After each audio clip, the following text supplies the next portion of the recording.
Hello दोस्तों, नमस्कार। हमारे जितने भी ईपीएस 95 पेंशन धारक हैं, आप सबका हमारे नए वीडियो में स्वागत है। दोस्तों, आज हम लोग बात करने वाले हैं ईपीएफओ की तरफ से एक बड़ी अपडेट आ रही है कि पति पत्नी के बाद बच्चों को मिल सकता है पेंशन फंड में बचा हुआ पैसा। यानी कि अगर आपका पैसा पेंशन फंड में आपके द्वारा जमा कराया जाता है, वो पैसा बच जाता है, तो वो पैसा जो है तो बड़े आराम से आपके बच्चों को मिल जाएगा। पूरी कहानी क्या है, यहाँ साइड में आपको चित्र दिखाई दे रहा होगा, इमेज दिखाई दे रही होगी, वीडियो दिखाई दे रहा होगा, उसमें आपको समझ में आ जाएगा। अभी आगे चल के मैं धीरे धीरे करके एक एक बातें इसकी बताऊंगा, खुद ब खुद आपके समझ में सब कुछ आ जाएगा। देखिए, बड़े बदलावों को जरिए ईपीएफओ पेंशन को आकर्षक बनाने की तैयारी में जुट चुका है, तो इसलिए यहाँ पे कुछ जो तो बड़े बदलाव किए जा रहे हैं। इसमें क्या है, सबसे पहले मैं आपको बता दूं कि दिल्ली में सामाजिक सुरक्षा को मजबूती देने के लिए कर्मचारी भविष्य निधि संगठन यानी कि ईपीएफओ की पेंशन में बड़े बदलाव के साथ इसे आकर्षक बनाने के प्रस्तावों पर गंभीरता से विचार किया जा रहा है। इस क्रम के सबसे अहम ईपीएफओ पेंशन धारक तथा उसके जीवन साथी की मृत्यु के बाद पेंशन फंड में जमा राशि उसके बच्चों को देने का प्रस्ताव है। यानी कि कुल मिला के जिनके नाम से पैसा जिन्होंने जमा किया है, पति पत्नी अगर दोनों लोग एक्सपायर कर जाते हैं, उनके मृत्यु के बाद वो पैसा पेंशन फंड में अगर बचा है तो वो पैसा उनके बच्चों को दिया जाएगा। श्रम मंत्रालय ईपीएफ के सदस्यों को पेंशन योजना से जुड़ने के लिए प्रोत्साहित करने के लिहाज से इस प्रस्ताव को बेहद अहम माना जा रहा है।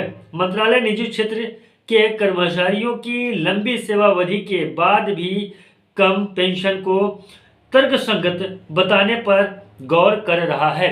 यानी कि यहाँ पे ये बात ये भी क्लियर हो रही है कि जो ईपीएस 95 पेंशन धारकों के पेंशन वृद्धि की बातें हो रही थी, जिसमें तर्क करना था, तर्क संगत था, उसमें भी विचार किया जा रहा है कि उसको भी जल्द से जल्द पेंशन में वृद्धि किया जाए। यानी कि ईपीएस 95 पेंशन धारकों के पेंशन में वृद्धि की जाए, जिसमें वर्तमान 1,000 रुपए की न्यूनतम पेंशन राशि को बढ़ाने का प्रस्ताव भी शामिल है।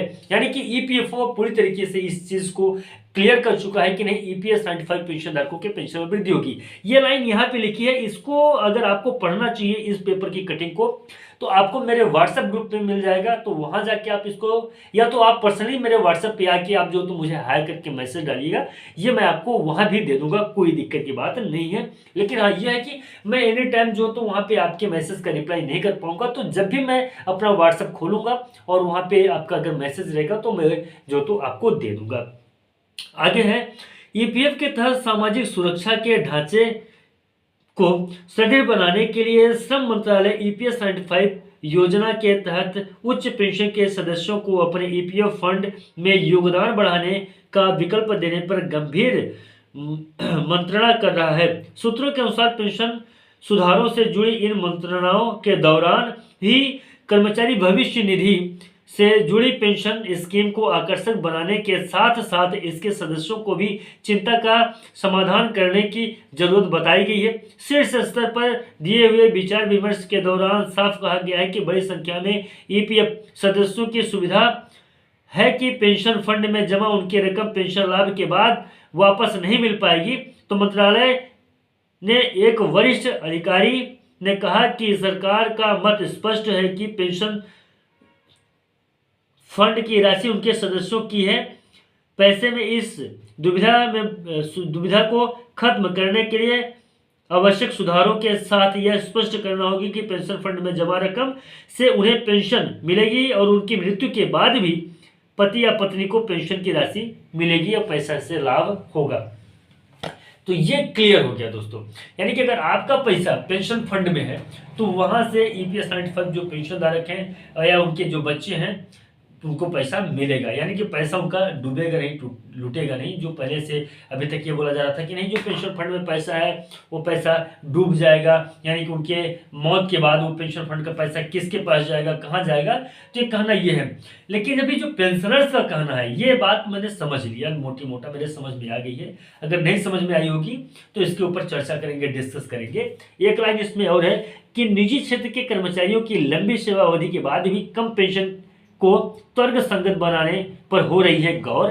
और दूसरे नंबर पर वर्तमान 1,000 रुपए की न्यूनतम पेंशन राशि को बढ़ाने पर विचार कर रहा है श्रम मंत्रालय। तो ये दोनों चीज़ें तो समझ में आई थी भी, माननीय जो कमांडर अशोक रावत जी हैं वो जाके पेंशन ऑफिस में मिले थे, तो वहाँ से समझ में आ गई थी कि श्रम मंत्रालय इस पर विचार कर रहा है। 1.5 महीने का बाद भी रखा गया है, दिल्ली के जंतर मंतर या रामलीला मैदान पे आंदोलन होने वाला था, तो ये सब कुछ समझ में आ गया है। लेकिन यहाँ पे एक बात यह है कि आज पेंशनर्स भूख से मरे, आज पेंशनर्स को समस्या हो रही है, उस समस्या में रहें, लेकिन पेंशन फंड में जो पैसा है उनके मरने के बाद उनके बच्चों को मिल जाएगा, लेकिन पेंशनर्स को नहीं मिलेगा। कि जब तक आप बुजुर्ग हो तो आप 1,000 रुपये पेंशन की राशि मिल रही है तो 3,000 रुपये पेंशन की राशि दीजिए या 5,000 रुपये पेंशन की राशि दीजिए, ताकि पेंशनर्स की जो बुढ़ापा है वो आराम से चले।